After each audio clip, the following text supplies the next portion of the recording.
Hello Team Access! If you don't recognize my face from last year, my name is Abbie Romano and I am here to tell you a little bit about what I've been up to this past year.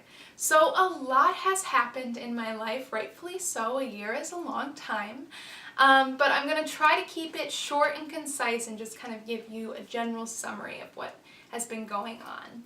But I feel like an appropriate place to start is right after I turned down the Access internship. So that was such a hard and sad decision for me because honestly I was so excited about the idea of Access, but really felt like the Lord was stirring my heart to say no and turn it down. So following the months after that, I get a call from my university saying that I don't have enough credits to graduate. And I go into full-fledged panic mode because I was expecting to graduate in 2 months along with all of my classmates. And so I really had to rethink what the next year was going to look like. And honestly, my initial thought was, all right, God, I've got you. I see you.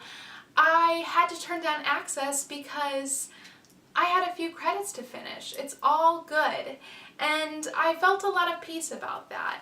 And this is my biggest mistake, thinking I have God figured out, because boy was I wrong.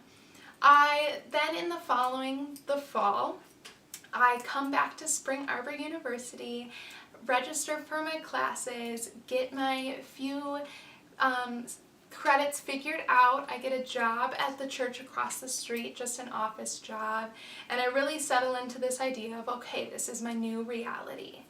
And for a while I was faking it and thinking I had it all together and it was fine, but I slowly started to realize that, if I'm being honest, I was getting kind of upset with God. And I had a lot of bitterness towards Him because I felt like my life just wasn't panning out the way I was expecting. I had to turn down a job, an internship that I thought would have been a perfect fit for me. I had to come back to Spring Arbor after I was expecting and ready to graduate. I had to work at an office job that I just didn't like and was just generally not in the place I wanted to be. All of my friends had graduated.